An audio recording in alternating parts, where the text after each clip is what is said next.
సతీ Leelavathi 2 hours 10 minutes run టైమ్తో థియేటర్స్లో release అయ్యి 2 వీక్స్కే sun నెక్స్టీలో stream అవుతుంది. ఇక చూసాక నాకైతే అంతేం అనిపించలేదండి.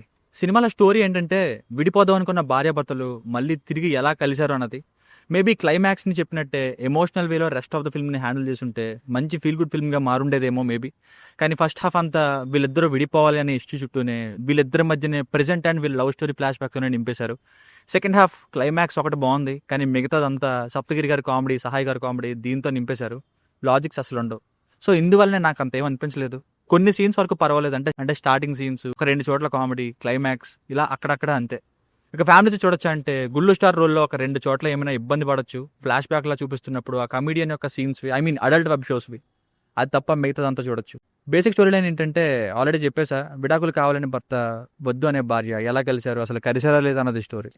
Plus points, both Lavanya Tripathi గారు అండ్ హీరో దేవ్ గారు ఇద్దరు పర్ఫార్మెన్సెస్ బాగున్నాయి. ఈ రోజుల్లో డివోర్స్ నుండి బయటకు వచ్చి ఎలా తిరిగి కలవాలి అనేది చెప్పే ప్రయత్నం ఈ సినిమాలో చూడొచ్చు. ఫ్యూ కామెడీ సీన్స్ బాగానే ఉన్నాయి, ఇంటర్వల్ టైంలో ఇలాంటివి. ఇంకా విజువల్స్ చాలా బాగున్నాయి. అవి చూస్తుంటేనే ఎలాంటి ప్లేసెస్కి వెళ్ళాలి అనే ఫీలింగ్ కలిగించేంత బాగుంది సినిమాటోగ్రఫీ. ఇక మైనస్ పాయింట్స్ విషయానికి వస్తే సినిమాలో మెయిన్ పాయింట్ ఎలా తిరిగి కలిశారని, అది సీరియస్గా ఎప్పుడు మారుతుంది అంటే లాస్ట్లో. కొన్ని ఏమైనా కొత్త పాయింట్ అంటే చాలా సినిమాల్లో చూసేసాం. శ్రీకాంత్ అండ్ స్నేహ గారు నటించిన రాధాగోపాలం సినిమా క్లైమాక్స్ కూడా ఆల్మోస్ట్ ఇదే పాయింట్తోనే ఎండ్ అవుతుంది. సో క్లైమాక్స్ కంటే ముందుగా ఈ సతీ లీలావతి సినిమాలో ముందు కూడా ఈ సీరియస్ మ్యాటర్ని టచ్ చేయాలి కదా. కానీ ఏమైంది, ఇంటర్వెల్ తర్వాత నుండి ఏది పడితే అది వస్తున్నట్టు, ఇంకా ఫస్ట్ హాఫ్నే చాలా డ్రాగ్ చేసిన ఫీలింగ్ కలిగించేలా ఉంటే సెకండ్ హాఫ్ కూడా కామెడీ ట్రాక్తో ఏది పడితే చేయడం, ఇన్వాల్వ్ అయ్యేలా లేకపోగా డైవర్ట్ చేసేస్తుంది అటెన్షన్ని. ఫ్యూ కామెడీ సీన్స్ బాగున్నప్పటికీ కొన్ని అన్నెసెసరీగా వచ్చాయనిపించింది.